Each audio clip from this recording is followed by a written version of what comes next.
Okay, so good morning, class. I hope you are able to listen to my voice and you are able to see my screen. Okay, so let us start with today's discussion on the network layer. I hope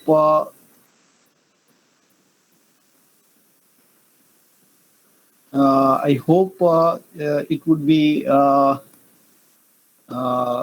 mean, in the previous class, we would have already talked about uh, the discussion on the networking layer, right? I think Deepak sir was has already considered this part, that is network layer. What are the services provided at network layer? What do you mean by hope to hope communication? What do you mean by end to end communication? What do you mean by a connection oriented service? What do you mean by a connection less service? Okay, and how do the connection oriented services implemented? Normally the connection oriented service is implemented using the virtual circuit, right? So you have to have a circuit diagram, right? And that circuit diagram is basically, you have to have a virtual circuit number on each and every device, and that particular device is going to, define the flow of the data, right? So each and every packet need not to have the address of the source and destination. The packet can only go through this, a particular virtual circuit number, right? On the other hand, we have the connectionless service.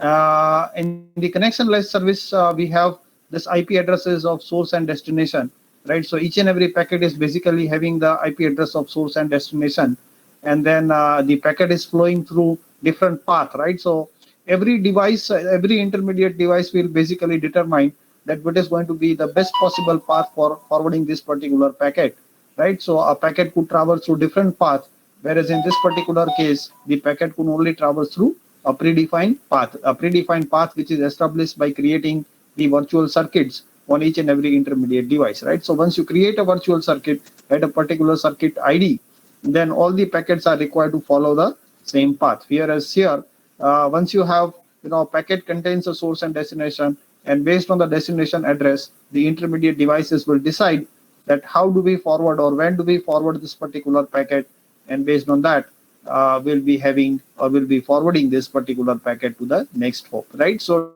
this decision could change, right? It is not like the packets could follow the same path, as well as these packets which are traversing on the network, they are independent of each other, right? That is, the different packet could actually travel through different path and may reach to the destination in a different order as well, right? So it may be the case that you transmitted packet number one, but packet number two is reaching first, right, before packet number one, since it is following a different path than the one that the packet number one has taken up, right? So in case of connectionless service, right, the packets are actually independent of each other. The intermediate nodes do not maintain or do not keep track of how many packets are transmitted. Each and every packet is maybe transmitted through different path depending on the availability of the route, right? So this intermediate device has to decide that which is the best possible route available right now, and based on that, it has to forward the packet to the next device. This is also called a store and forward mechanism, because every intermediate device is only responsible for processing a packet for a while and then forwarding a packet to the next level or next device, right? So as soon as the packet is forwarded to the next device, for example, H1 forwards a packet to A. As soon as the packet is received by A, H1 will discard the packet and do not keep any track of it, right? Now it is a responsibility of A to actually forward this packet to next device, right? To forward the packet to further deep in the network, right? So A decides that, okay, I would like to forward this packet to C. So as soon as the packet is received by C, A will discard the packet and do not keep any track of it. Now it is a responsibility of C, right? So C will temporarily store the packet, and it will check what is the next possible device to which I can forward the packet, and then it can start communicating or it can start sending packet to the next device. So now, until or unless this packet is not sent to the next device, C is responsible for maintaining and storing the packet temporarily, right? So therefore, this particular mechanism is also referred as the store and forward mechanism, right? Each and every intermediate device is responsible for storing a packet for a particular period of time until that packet is not forwarded to the next device. As soon as the packet is forwarded to the next device, now it is a responsibility of the next device to take it further, and the current device will actually discard the packet, do not keep any track of that particular packet. So That is how this forward and forward mechanism is working, right?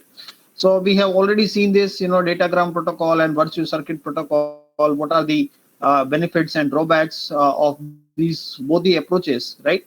We have already discussed that what is a network layer, what are the roles of the network layer, right? So in the network layer, we receive data from the higher layer. In this case, it's going to be the transport layer. So we are receiving a packet from the transport data from the transport layer, and then we'll check that, okay, what is the source address and what is the destination IP address of this particular packet, right? Where this packet need to be sent. So we have to have a source and destination address, and based on the source and destination address, we formulate an IP packet. And after formulating an IP packet, we'll be handing over this IP packet to data link layer, right? So the only thing that the network layer actually does here is that it adds the source address, it adds the destination IP address, and it adds some other information inside the header, right? So this particular header is sometimes called the IP header, right? So this is the header information along with the packet information that is being added here. On the destination side, whenever you receive an IP packet from the data link layer, you first extract the header.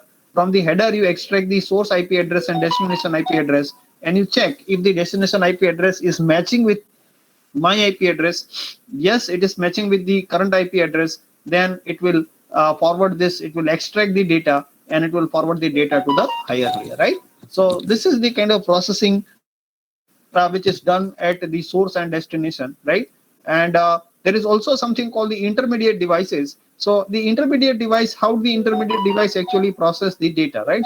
So intermediate device actually receives a packet from the data link layer, check the IP address of the packet, right? If the destination IP address is matching with the current IP address, no, then it will check what is the destination IP address, where do I send this packet next, right? So it has to look it into the routing table, and the routing table tells, based on the destination IP address, the routing table will tell that what is going to be the next hop address, right? So we have already seen this an example that based on the destination IP address, right, this will tell you that what is going to be the next hop IP address. And so if it says that, okay, the destination IP address is H2, then you have to send it to C, right? Then C will maintain a state that if destination IP address is H2, then you have to send it to E and up to etc. so on, okay? So based on the destination address, what is going to be the next hop IP address that is mentioned inside the routing table. So you take up the IP packet, you extract the source and destination IP address, you check the destination address, and you look at what is going to be the next hop IP address, and then you formulate a new packet, right? So you send it over to the next hop IP address, and you again hand it over to the data link layer, and that is how it is done. So in the intermediate device, we basically do not process data, but we receive data from the one network card, NIC card, and then we forward the data onto the other NIC card. So this receiving from the data link layer and sending to the data link layer, these are not actually the same physical network. So these are two different physical network, right? So we are receiving data from one network, and then we are forwarding data onto the other network, right? So that is what a router or any other intermediate device is doing it, right? So we know that a router is basically connected to multiple networks, right? So it's actually a juncture point, right? It is actually something like similar to the crossroad, where a router is actually connecting to multiple networks, and it is connected to each and every network using a different network interface card or NIC card, right? So you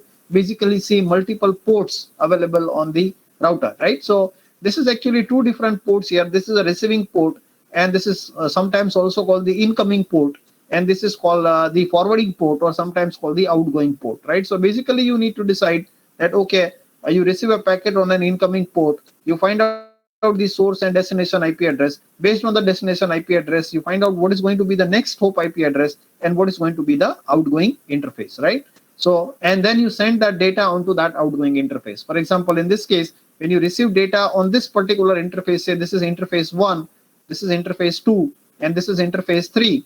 So when you receive data on interface 1, you have to decide what is going to be the next hop IP address, and that next hop IP address is reachable via which interface, right? So you say that, okay, next hop IP address is E, then E is reachable via interface number 2, right? So this is 1, 2, and 3. So E is reachable via interface number 3.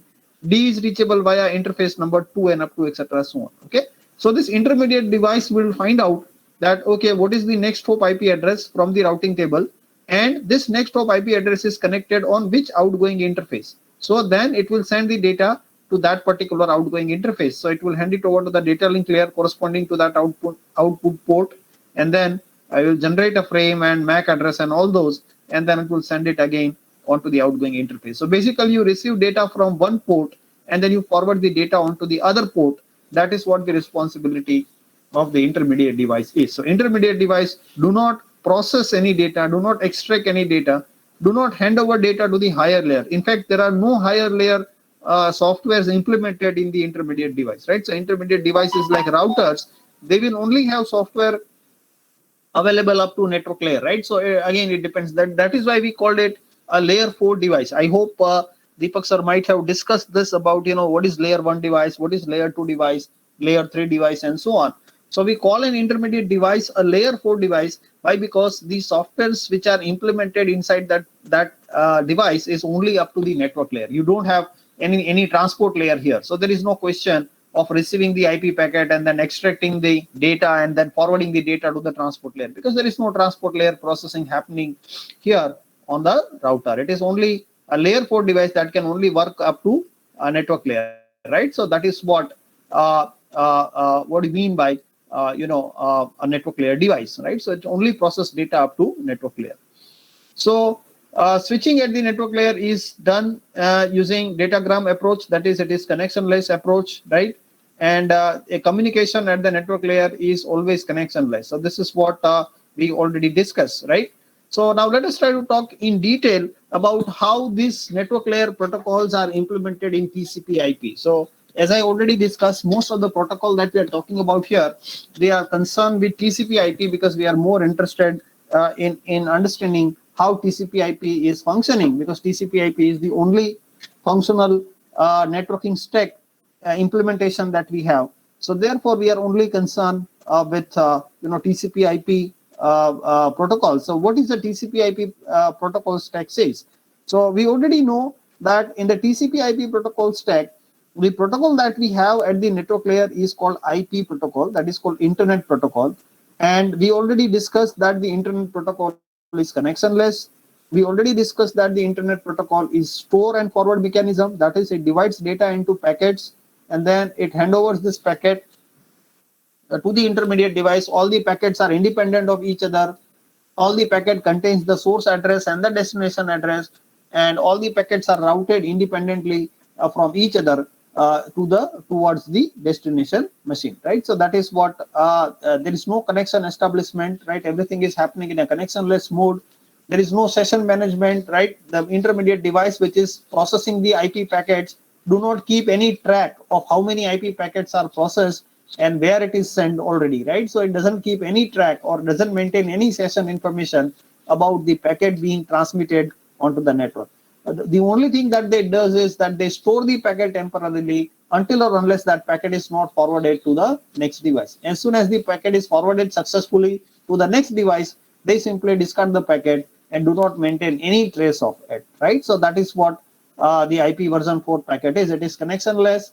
It is store and forward mechanism, and it is done using datagram approach. That is, it divides data or message into packets and then forward these packets onto the number of intermediate device, and finally it is reaching to the source device.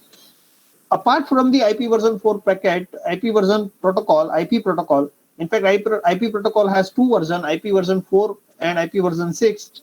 Version 4 and version 6 has more to do with how do we generate the addressing at IP layer, right? So we already discussed that the addressing used at IP protocol is IP addressing, and we know that IP addressing is of two types. One is IP version 4 address, which is having 4 byte, and IP version 6 address, which is having 6 byte. So we said that IP version 6 is still under development, not very popular. Why we need to do this? Because the total number of addresses that we were using, right, or that are generated by IP version 4, it may not be sufficient to cover all the requirements that are coming up very rapidly, right, in real world, right? For example, IP version 4 can only have devices up to 2 raised to 32, right? So 2 raised to 32 number of devices seems to be sufficient enough in the older time, but nowadays we are talking about smart devices and IoT devices. That means that each and every device that you see around us, they probably would be connected to internet in future, right? So considering the future scope, it looks like it may not be sufficient to have 2 raised to 32 number of IP addresses, right? So therefore, they are going for an extended range, and they come up with a new addressing scheme at an IP layer, and that is the 6-byte, that is 48-bit addressing scheme, and that is called the IP version 4, right? So we have this IP version 6, version 4, but okay, version 4 is still under development, right? So therefore, it has not become an industry standard so far. So we'll be focusing only our attention on IP version 4 addressing, right? In the previous lecture also, we only talk about IP version 4 IP addresses only, right? That is, we only talk about 32-bit IP addresses only, right? That is, how do you have 32-bit address, decimal notation, binary notation, and then how do we assign subnet mask, and how do we create subnetwork and divide network into subnetwork? What is net ID? What is host ID? So we only discuss about the version 4 addresses only, right? So here also we'll only be talking about IP version 4 addresses. However, there is also something called IP version 6 addressing protocol stack, which is still under development, right? So that is why probably we are not including so far in our syllabus here or in our discussion here. Okay, so the main protocol that you see in the network layer is the IP version 4 protocol. Okay. But apart from the IP version 4 protocol, there are also certain supporting protocols. Like for example, we have ARP and RARP protocol, which are a supporting protocol, which are working as a bridge between the network layer and the data link layer. So basically, these protocols are like that. Part of the protocol is implemented in data link layer, and part of the protocol is implemented in network layer. Similarly, we have an upper network layer protocol, that is IGMP and ICMP. And this IGMP and ICMP protocol are basically working as a bridge between the transport layer and the network layer, right? So these are kind of a certain amount of overlapping is there. So what is this ICMP IGMP protocol? Let me tell you in brief. I already discussed that in IP protocol, the machine do not maintain any state of whether a packet is successfully transmitted or not, right? So if suppose you send a packet, it is received by device A forwarded to B, and then B actually try to forward it to C, but somehow the packet is lost. B is not able to forward that packet to C, or the packet is corrupted, or maybe the link between B and C is not working, so therefore B is not able to forward that packet. But if that is doing it, right, so the original source do not have any idea what has happened to that packet, right? So suppose this is a source device H1. H1 send data to A, right? A receives this data successfully, A receives a packet successfully, then H1 will forget about it. H1 do not maintain any state of this packet. So H1 will simply forget about that packet, and it will start busy processing the next packet. So when the packet is received by A will forward it to C, right? So again, A will forget about the packet, right? It doesn't maintain any state of it. But now when C is trying to forward that packet to E, or let's say C is trying to forward that packet to D, then it is not able to do it because maybe the packet is corrupted during the transmission, or maybe the link is down, or some issue is there. So therefore, C is not able to forward that packet any further. So what happened to this? How do the A came to know that, okay, the packet I sent to C is no longer, because only C has the access to packet right now. Both H1 as well as A has already forwarded the packet. Both H1 and A has already discarded all the information related to that packet. So A and H1 do not have any idea about that packet, right? So what happened to that packet? It doesn't have any idea about it. So how do we notify the original sender that the packet that you send is being lost at this particular point, right? So you send that packet which was meant for H2, but it going from H1 to A to C, and then after C it is lost. It is not able to send or carry further.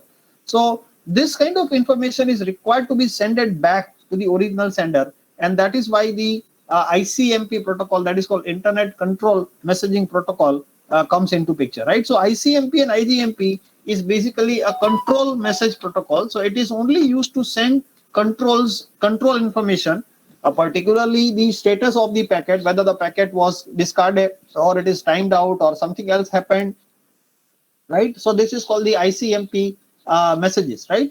So if the packet is lost, basically, then this device will generate an ICMP message, and it will send the ICMP message to the original sender. How does C came to know that who is the original sender? C already have a packet. and packet already contains the source address and destination address, right? So source address is the original sender of the packet. So since C is not able to forward the packet any further, right, to the destination, C has to generate an ICMP message, a control message to the original source saying that, okay, I was not able to forward your packet due to XYZ reason, right? So that is what is called the ICMP protocol. So ICMP protocol are kind of a supporting protocol, and they used to communicate the status of the packet, especially when the packet fails to get through into the network. Similarly, we also have an IGMP protocol, which is used to maintain a multicast group, right, inside the, so that is called the Internet Group Management Protocol, a control management protocol, right? So in the group management, it basically talks about a what we call multicasting groups, right? So who is a member of the group, who are not the, I mean, who has which devices are added into the group, which device are removing or left the group, right? And who are the devices which are right now connected in the multicast group, and so on. So this group management protocol actually deals with, management of the group, right, inside the local area network, whereas this ICMP protocol deals with sending the error messages, especially in the case where packet is facing some issues and not able to, intermediate devices not able to transmit that packet any further, right? So that are the protocols related to control and group management, right? The protocol that we see here, ARP and RARP, these are the protocol which are related to data link layer, and these are the kind of bridge between the IP and data link layer. So we'll talk about this protocol in great detail, right? Maybe Deepak sir will talk about this RARP, ARP, ICMP in the lab part. I'll be mostly focusing on the IP version 4 part, right? But I'm just giving you an introduction so that you have some bird's eye view of what exactly this protocol is doing it, right? So how they are doing it, we'll talk about later. But right now the objective is to tell you that what this protocol is actually doing it, right? So then this RARP and ARP protocol, they are used to fill up the bridge between the IP protocol and data link layer. See, when it comes to sending the data on the outgoing interface, right, to the next hop IP address, to the next hop device, we already know that the next hop device can only be addressed using MAC, right? So when I'm sending this data from C to E, right? For example, when I'm sending this data from C to E, right, this is the one hop communication. So when it comes to a hop to hop communication, the actual frame, right? So packet is converted into frame, and that frame is transmitted on this outgoing interface, and it will be received by this incoming interface here, right? So this interface here. So when you convert your packet into frame, then frame cannot work based on the IP addresses. Frame requires MAC addresses, right? So we have now two types of addressing. At packet layer, at packet level, we have IP addressing, which is the original source and original destination.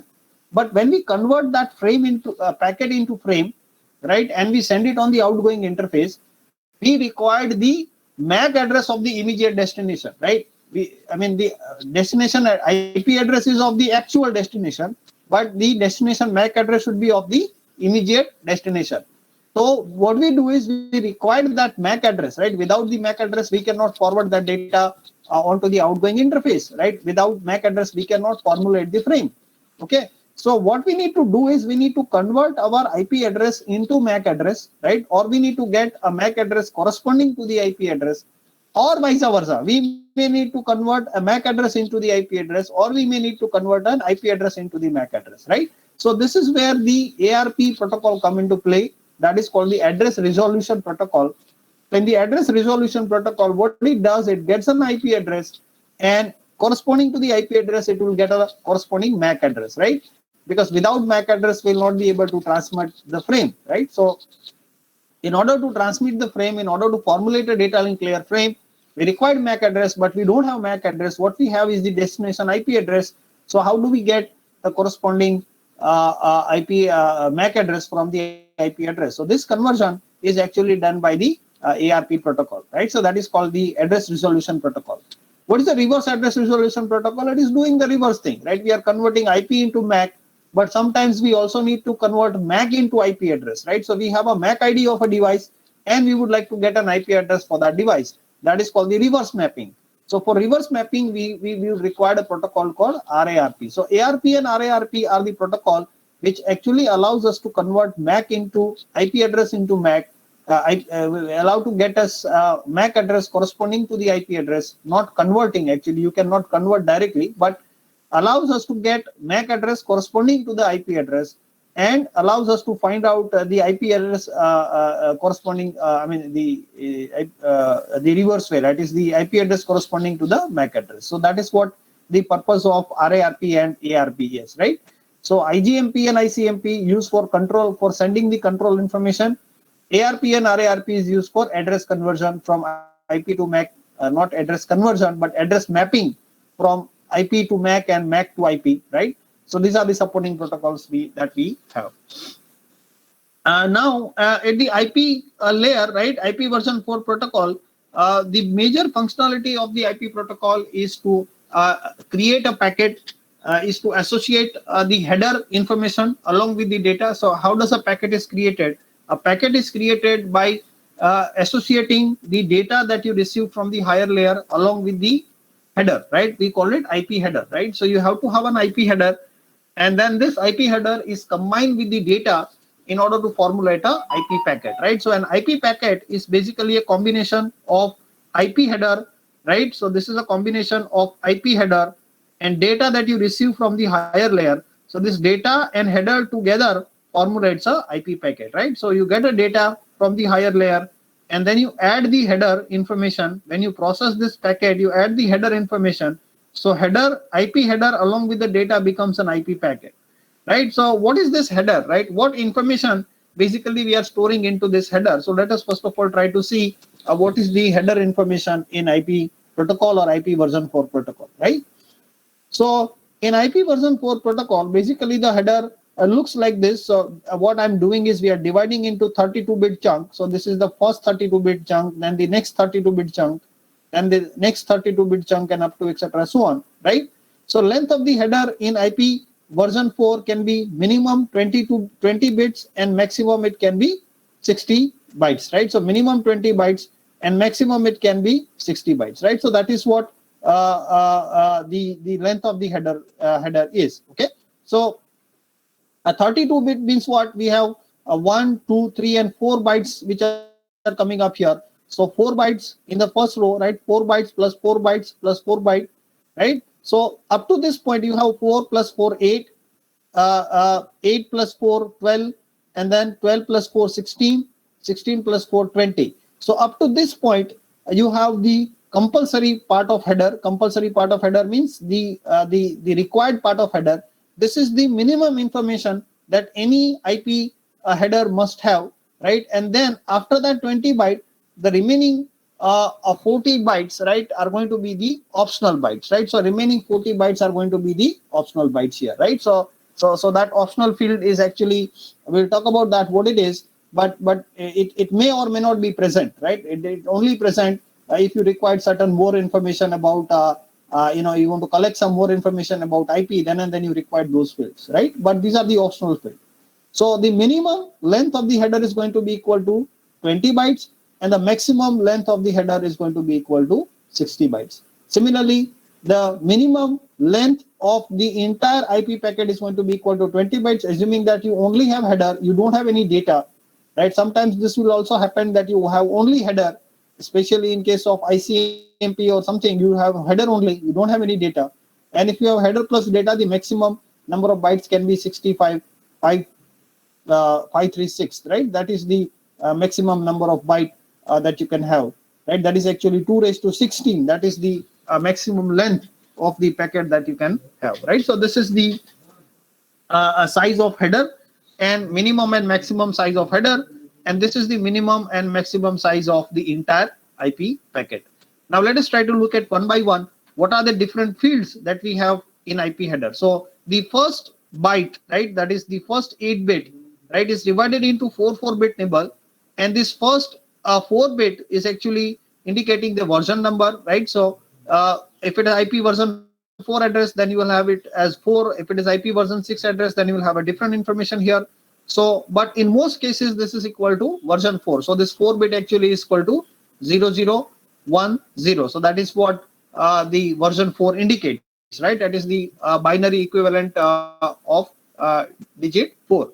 So you have version 4 here, right? That is indicating the version number of the protocol, which version IP protocol version we are using. We are using version 6 or version 4.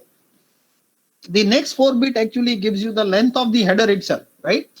So what is the length of the header, right? So that particular thing you can represent here. So there are 4 bits here. So length of the header can be 000 to maximum 1111.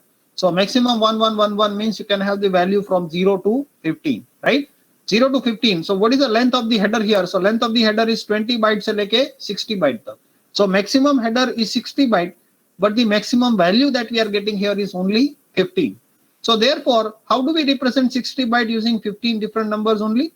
So in that case, the header length is actually represented as a multiple of 4 bytes, right? So it is 15 into 4, that is equal to 60 bytes, right? So if the value of the header is 0, means however 0 value is not possible, but let us assume it is 0, then the header length is 0. If the value length h length is 1, then the header length is 4 byte, h length is 2, then the header length is 8 byte, h length is 3, then the header length is 6 byte, h length is 5, then the header length is 20 byte, h length is 15, then the header length is 60 bytes, right? So it is actually multiple of 4, right? Whatever value you are getting in the h length field, you have to multiply that with 4 in order to get the length of the header, or in order to find out how many bytes that you have in the header. So the minimum value of h length is equal to 5, right? So you have to have value 5 here. If any value less than 5 is going to be an invalid value, because your IP version 4 header cannot be less than 20 bytes. So the minimum value of h length that you can get here is 5. That is 5 multiplied by 4, that is equal to 20. So that is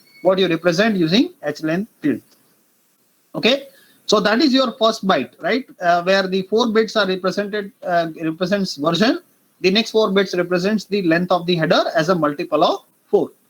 The next byte is called the QoS byte, or the quality of service bits, right? There are 8 different bits, and this bit actually indicates what is the quality of service desired by the data. We'll talk about that later on. What is the quality of service, right? So whether we want minimum delay, whether we want maximum throughput, whether we want highest amount, more reliability or more speed. So this is basically the trade-off between whether we are interested in reliability or we are interested in speed, right? So accordingly, we'll be defining our QoS parameters, that is the quality of service parameters, right? It is an 8-bit field, that is 1 byte field. So we have byte 1, byte 2, right? These 2 bytes are indicated like that.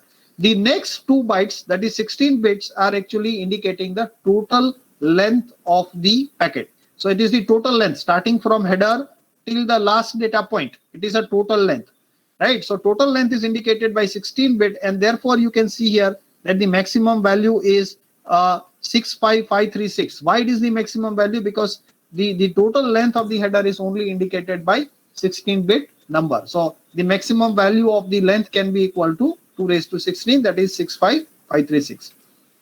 You can note down here that you do not, the header do not give you direct information about the length of data.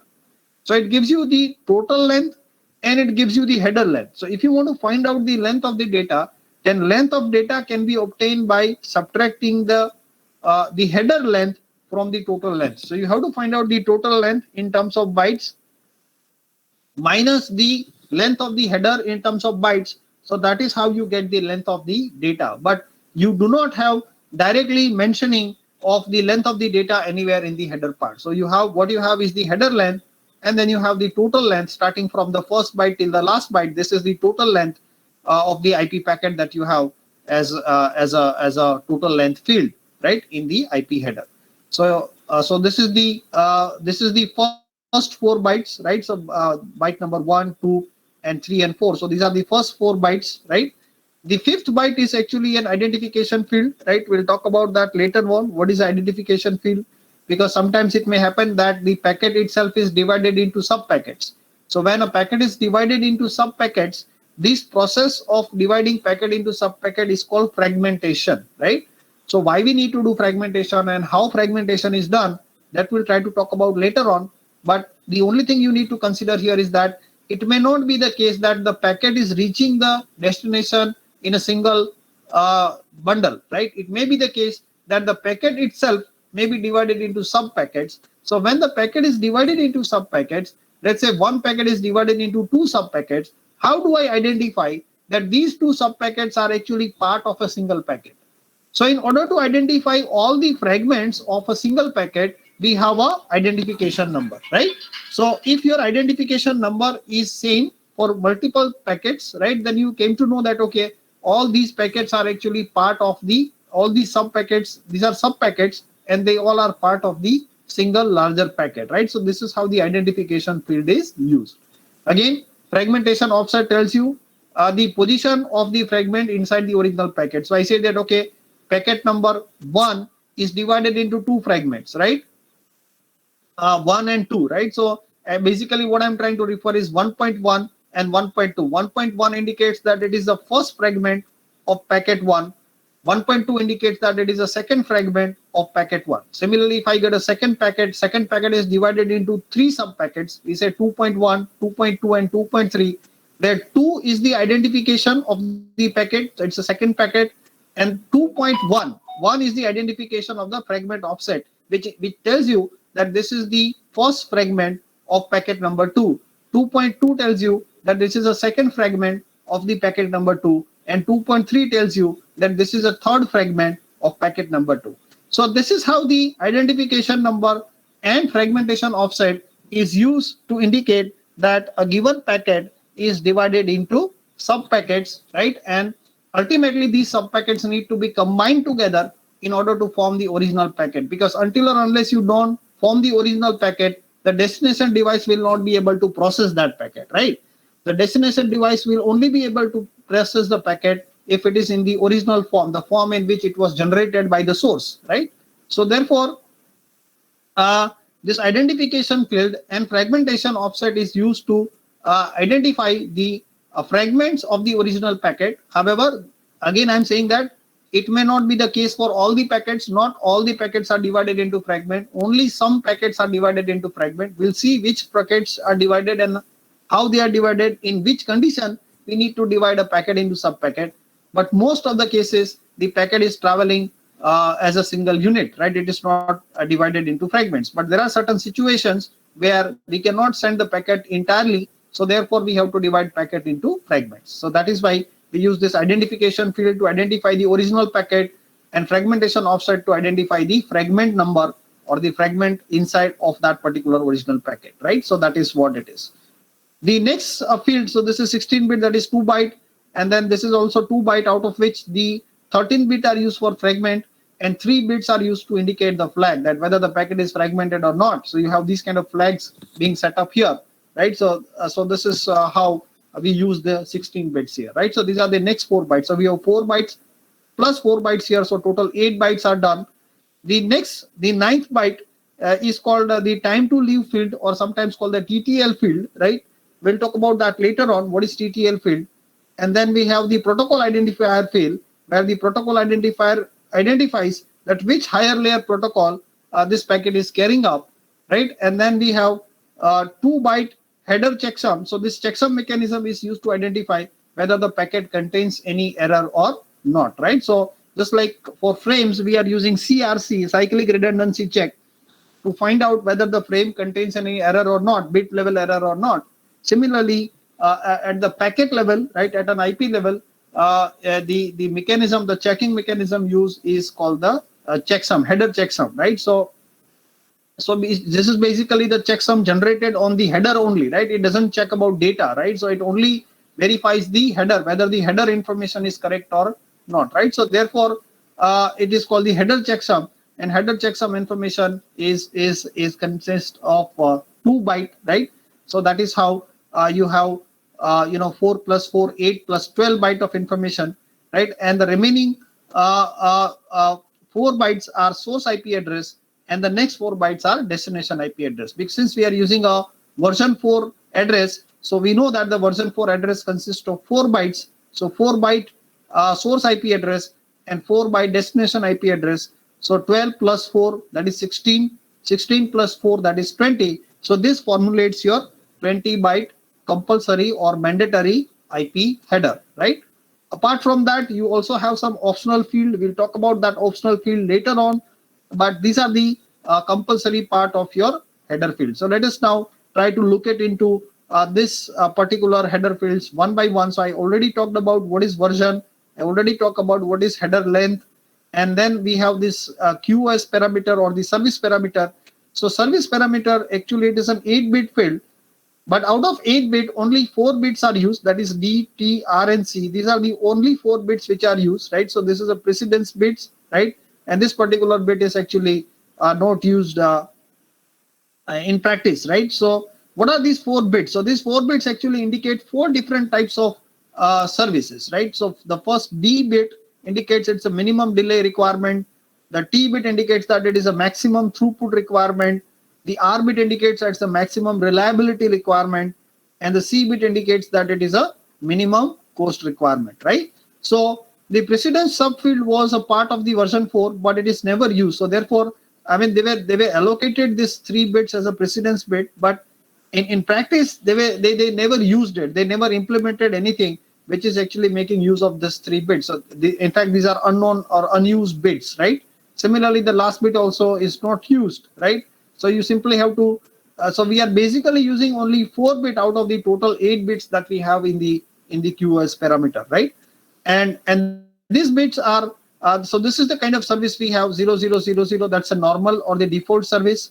0001, so 1 means I'm indicating the cost bit equal to 1. So when I'm having a cost bit equal to 1, then the service I'm asking for is a minimum cost service. So you have a minimum cost service if it is 001. If you have 0010, then it is a maximum reliability service. If I say 0100, then it is a maximum throughput service. And if I say 1000, then this is a minimum delay service. We see that, you know, different protocols actually have different kind of service level. For example, ICMP and Bootstrap protocol have a minimum default service, right? Default service means that they do not have any priority, right? Whereas certain service like FTP, they required a maximum throughput service because they want to transfer as many data as possible, right? Within a given period of time, right? So you want to maximize your data rate. So therefore, because FTP is normally dealing with a huge amount of data transfer, right? You may be transferring a file which is in terms of megabyte or gigabyte. So what you want is you want the data to be transferred as fast as possible, right? So maximum throughput. Throughput means trying to get more speed. That is called throughput, right? So FTP services are kind of maximum throughput based services. The other services are like Telnet. Telnet, what is Telnet? Telnet is a service where you can actually control a remote desktop, right? So there is a machine installed somewhere on the network, and you want to access that machine from your own network. So you type a command here, and that command will be executed on the remote machine, right? That is what you want to have. So this is called Telnet or remote access. So in the Telnet or remote access, what you want to do is you want to have minimum delays. That is, you want to have a realistic experience. That is, you type something and immediately that thing should be reflected on the other screen.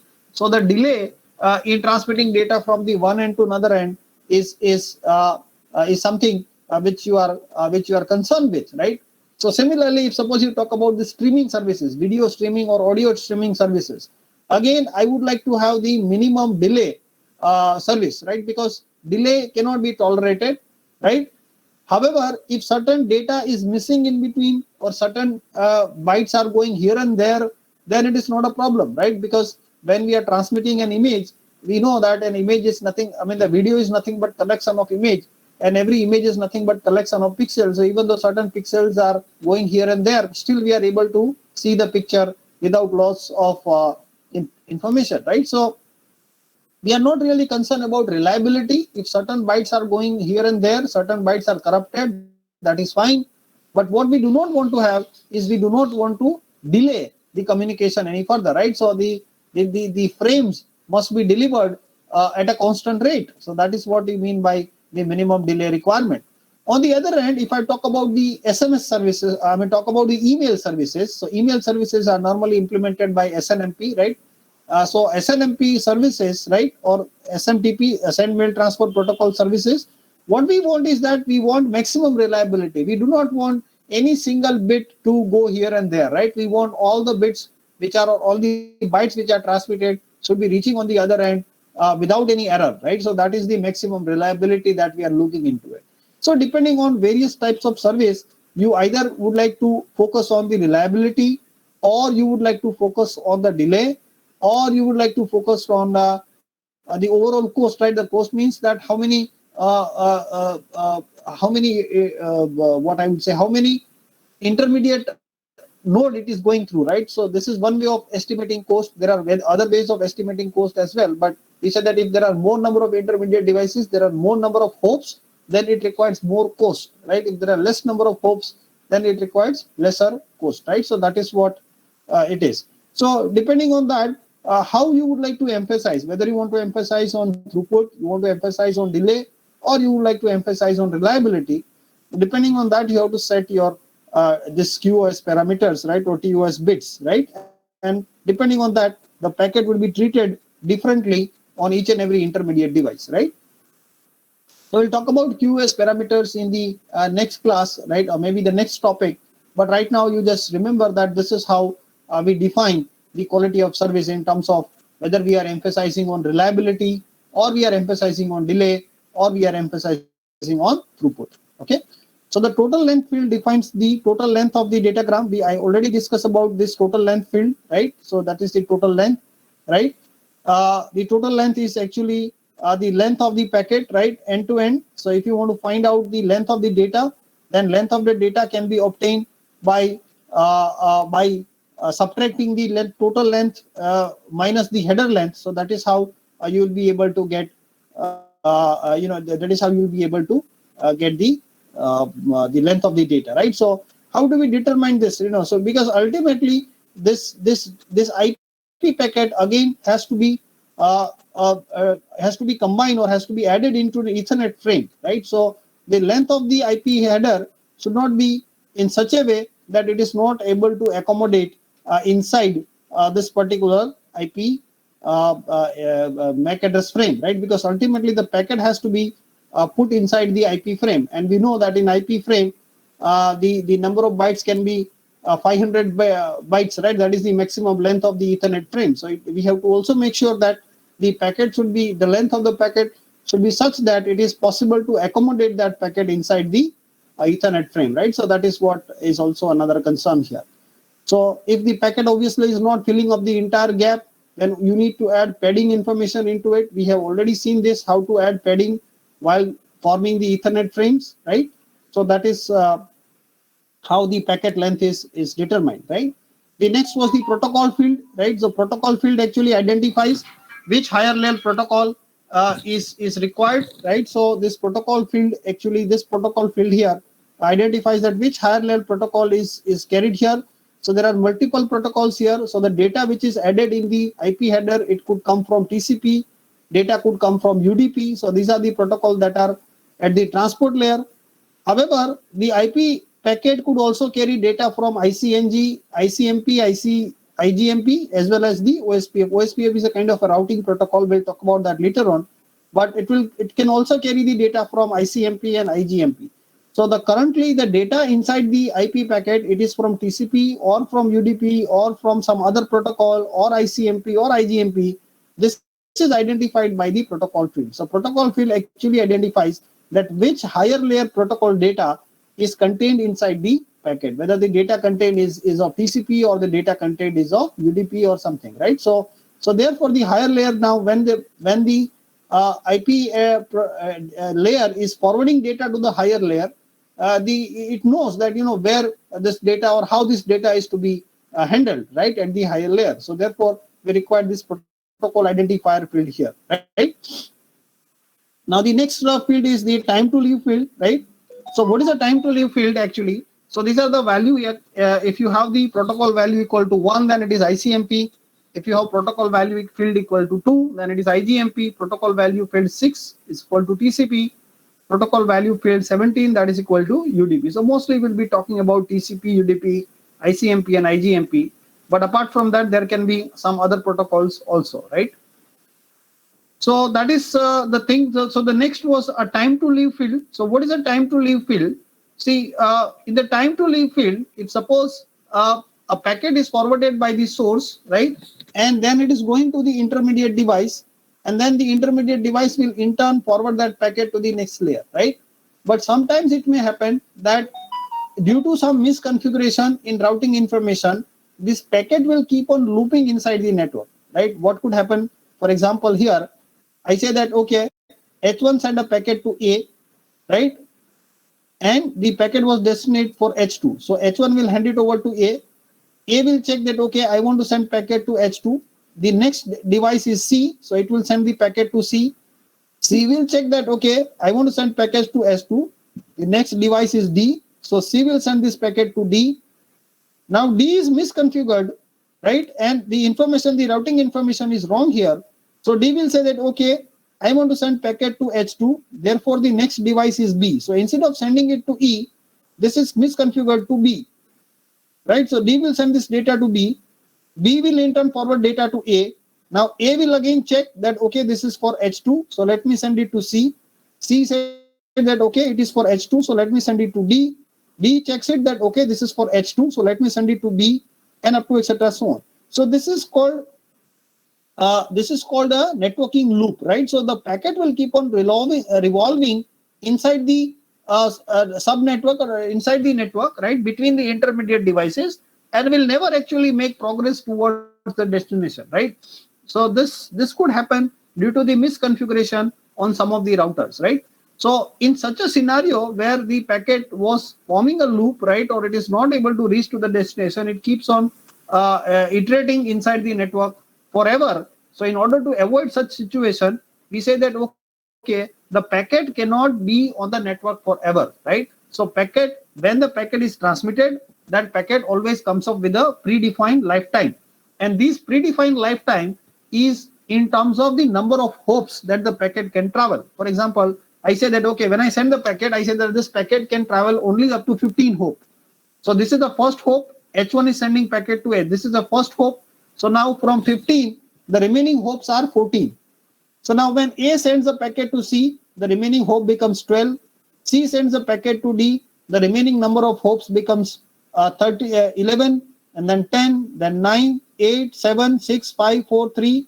And the moment the number of remaining hop or the remaining hop count becomes 0, we say that, okay, this packet should be discarded, right? So when the device receives a packet with this remaining hop count is 0, it will simply discard that packet and do not forward that packet to any further device. So this field is nothing but, this is called time to leave field, right? So time to leave field actually defines the maximum number of hops for which the packet can be alive on the network, right?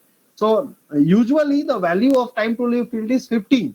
That is, the packet can be alive for maximum of 15 number of hops. So if the packet do not reach the destination within 15 number of hops, then the packet would be simply discarded by the intermediate device and will not be forwarded to any other device, right? Will not be forwarded to any other further intermediate device. So this particular field is called time to leave field. Why we keep this time to leave field? Because we do not want our packet to wander around in the network for an infinite period of time. Especially the misguided packets, due to the misconfiguration of routers, we do not want such a packet to wander around in the network for an infinite period of time, because that will ultimately increase the load on the network, right? Assuming that there are so many such wandered packet, like zombie packets, which are keep on, floating into the network without any purpose, right? And floating into an infinite loop, then this will ultimately increase the load on the network. So we do not want that to happen.